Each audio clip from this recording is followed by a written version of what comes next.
Just one thing Sharp. that I would like to say. Just one thing Going down. that I would like to say. This is the Black Information Network Daily Podcast, and I am your host, Ramses Ja.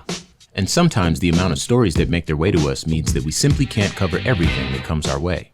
But from time to time, a story just stays with me, and I feel compelled to share it with you and give you my thoughts. And now, one more thing. Yes, y'all. Man. What a world.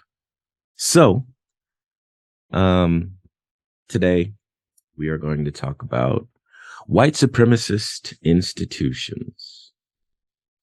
And the point that I'd like to make is that white supremacist institutions aren't about who is upholding them.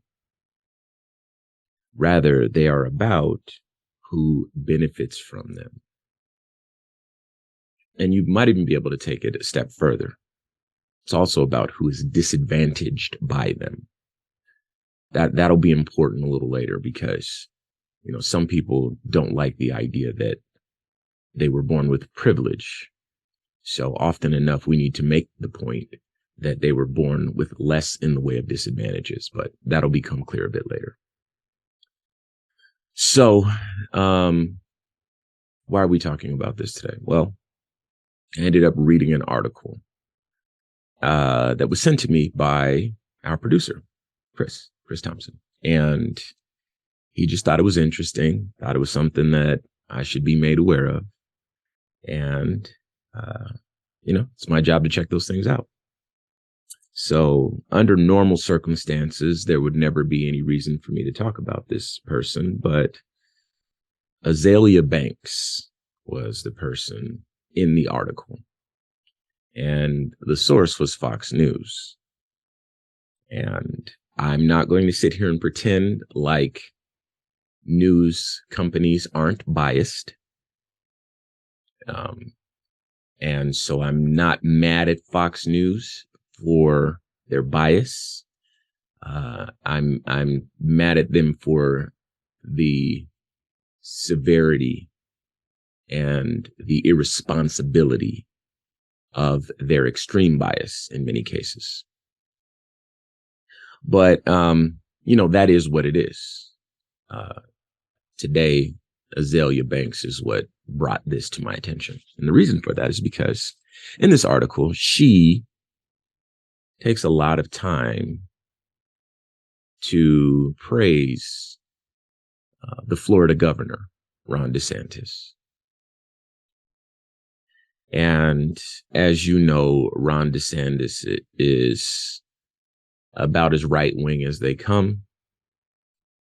And most importantly, and most recently, his campaign against African-American history being taught in the state of Florida, his campaign against CRT, his campaign against a lot of policies and systems that Black people en masse, not totally, but, we en masse believe we will benefit from.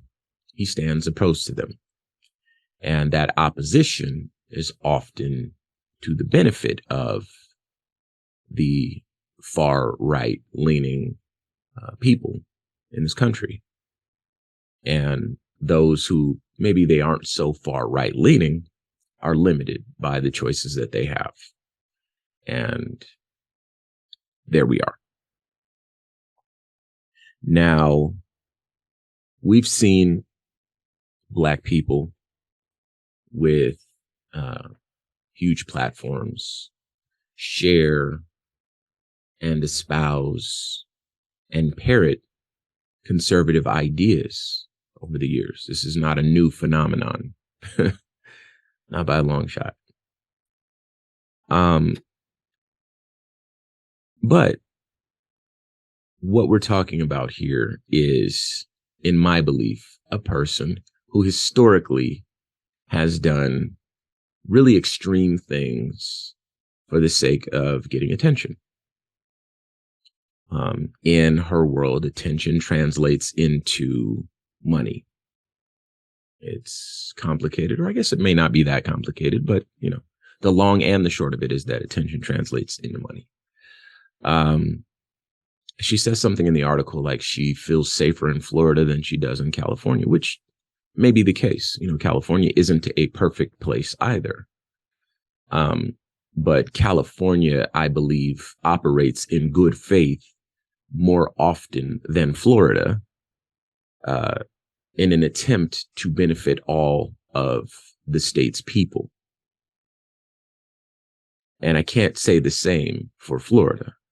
Now, you can certainly highlight a couple of examples of the Florida governor centering these people or spotlighting those people or whatever. But to compare California to Florida based on one metric, one factor, and use that as the springboard to give a full-throated endorsement of Ron DeSantis feels a little insincere, unfounded, and again, very dangerous.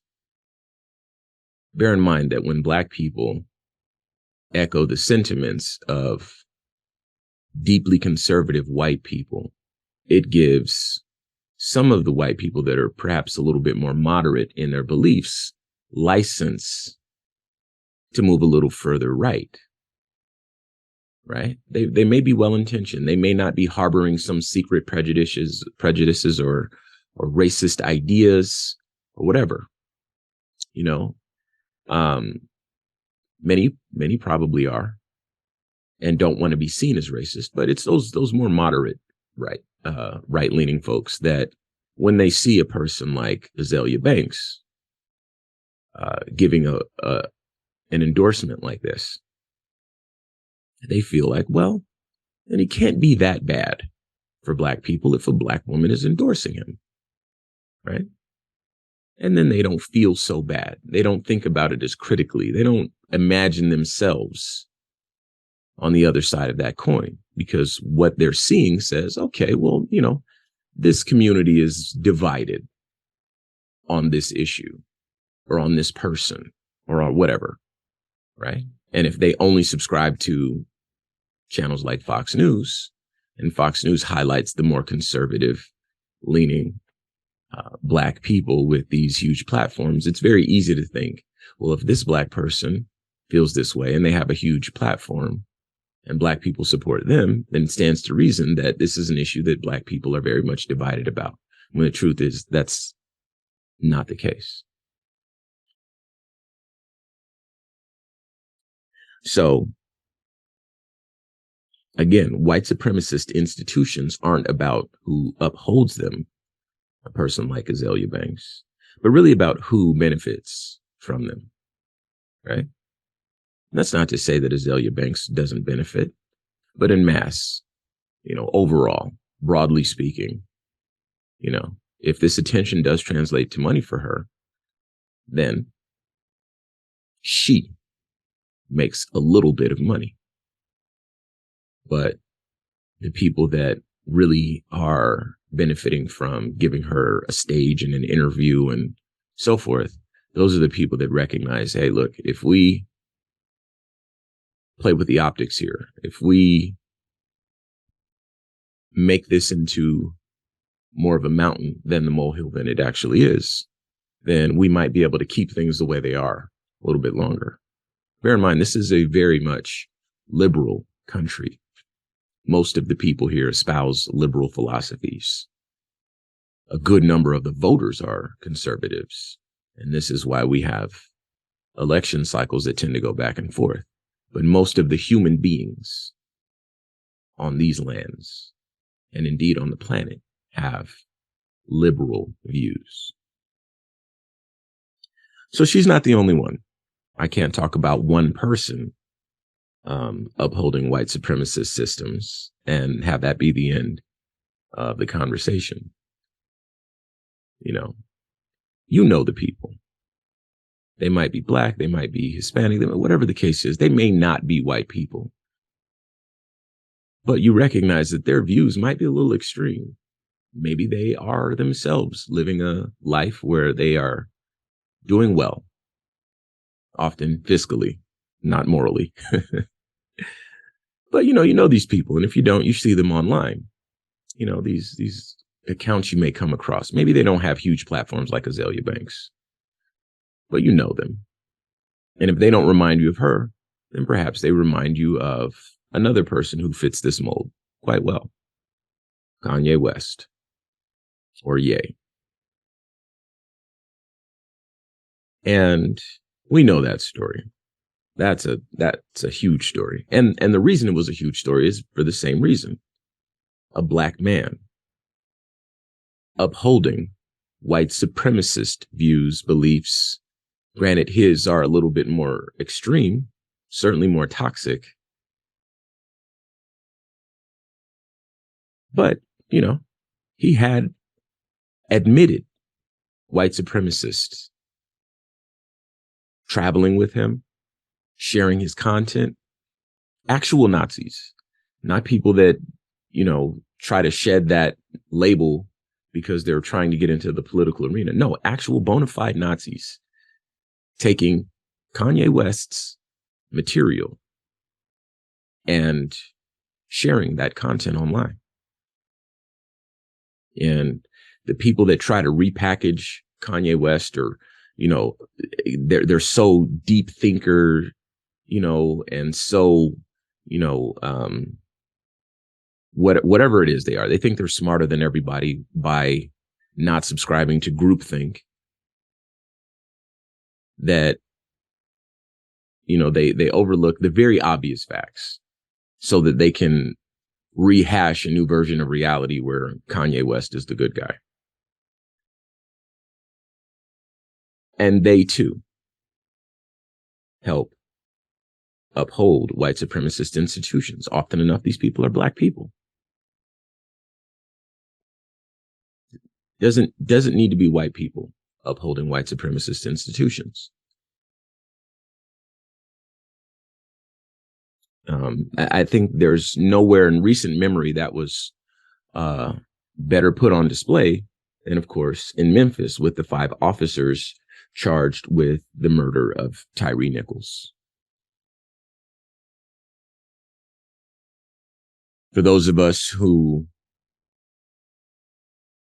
are passionate about social justice, for those of us who have worked in that space, who have done our best to galvanize people and dismantle white supremacist oppressive systems that keep certain peoples disadvantaged while privileging other people, we know that our issue was never about, protesters versus white people. It was always about protesters versus police. The fact that there's no police accountability, the fact that police enjoy qualified immunity, the fact that there's a blue wall of silence, and the fact that, by and large, America and American voters are so given to fear-mongering from Fox News more often than not, that they will blindly support police and policing as it is right now, too, even if they themselves are black.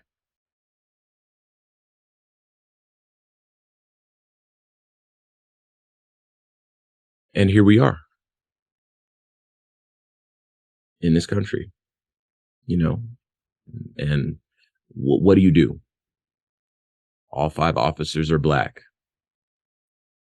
Well, it was never about black and white. It was about the institution, the white supremacist institution that punishes, often enough, black people for their blackness, not for the crimes, not for their culpability, for their blackness. That's it. Now, if they are guilty of something, the outcomes tend to be worse, as we know. And the same is true for other people who don't enjoy the benefits of white supremacist institutions. In particular, our Latino brothers and sisters, or Latinx brothers and sisters. So, well, you might be asking yourself, well, these are all people. People are flawed. People are susceptible to fear mongering. People are susceptible to groupthink. People, whatever it is that you think, and you'd be right, because those things are true. I'm a person. I'm not above these things. Doesn't matter how many books I read or how many articles or how many varied news sources. I'm still a product of this country's education system, this world, and the forces that create the culture in which we live. So let's move away from people for a second. We're talking about white supremacist institutions. So what are we talking about? Well, a very obvious one we just talked about is the criminal justice system. The criminal justice system, as we know on the front end with policing, is biased against Black people. But if we talk about the bail system, that's also biased against Black people and brown people. Well, if we talk about, the court system, the judicial system in this country, well, that's also biased against Black and brown people. And of course, prisons. I mean, what fills the prisons, how the sentencing is done, right? And how people are treated. Yes. So, you might say to yourself, well, if Black people didn't commit the crimes, then they wouldn't be subject to that. Yeah. So the numbers say Black people are arrested for crimes at a higher rate. But I think that you need to take that literally. Black people are arrested at a higher rate. Poor people commit crime. and greedy people. And indeed, bad people do too. But we're going by the numbers, that's poor people. Black people are arrested. Black people are over-policed. Black people are disadvantaged at every single step in the criminal justice system, right? And here's the point in the conversation where you say that, yes, when we talk about white privilege, you, a white person, if indeed that's who you are and listening to this show today, may never have felt privilege in your life. You might have been born just as poor as me, or the next man might have had to work just as hard in your estimation, might have had just as many obstacles to overcome in your view, right? And I understand that view. I understand why you would have that view. It's very hard to see anything different. Okay? So I'm not mad at you for having that view. So privilege is a hard word for you to accept. It's accurate, but it's a hard word for you to accept. We'll go with that. So let's say you started at the same start line as everyone else, right? You didn't have any privilege. You didn't start ahead of that starting line. Well, when a Black person comes to the starting line, they end up with a disadvantage. Here's one example that we talked about, the criminal justice system. That is a disadvantage. If they make a mistake in high school, if they, in the case of Tyree Nichols, do nothing at all, try to save their own life, as any creature with a nervous system on this planet would do. Any creature endowed with the capability and the cognitive capacity to perform a fight or flight function.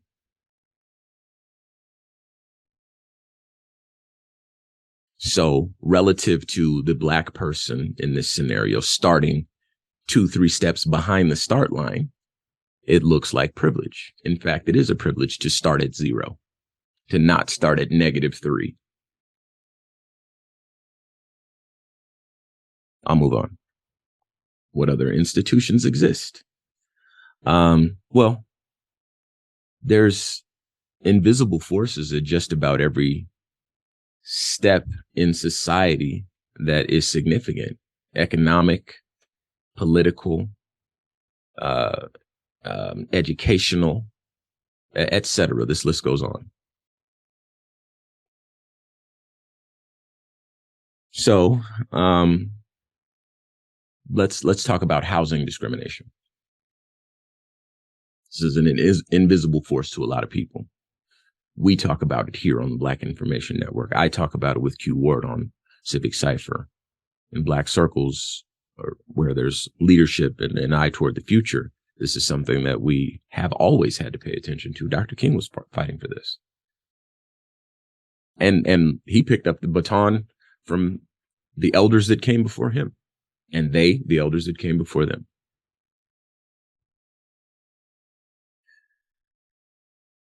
You may not know that the biggest loss of Black wealth ever happened in 2008 during the recession. And, you may know what happened. Maybe you didn't, but, banks were betting on people most likely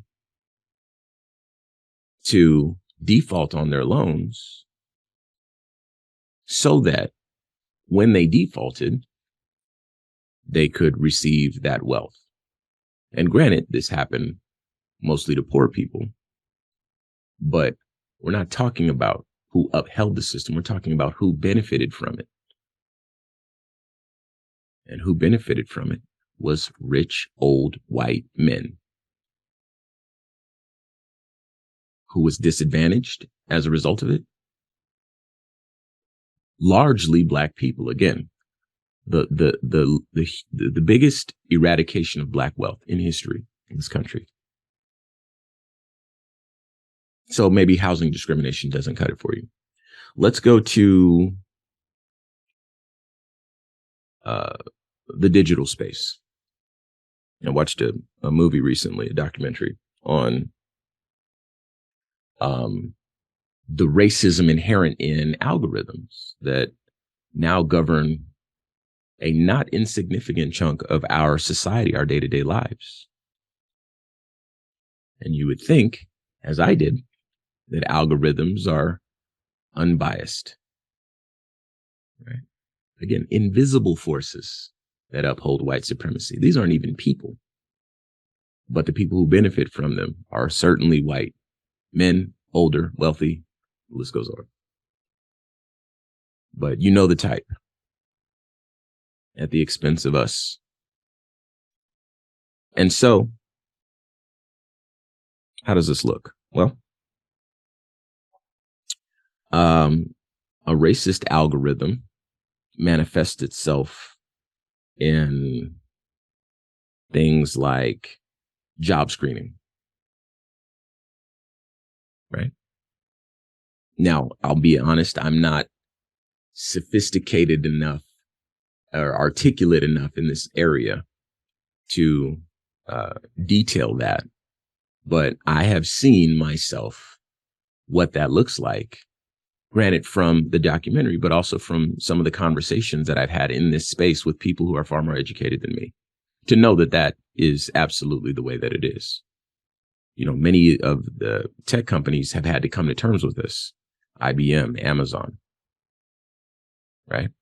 That there's racism inherent in their facial recognition software.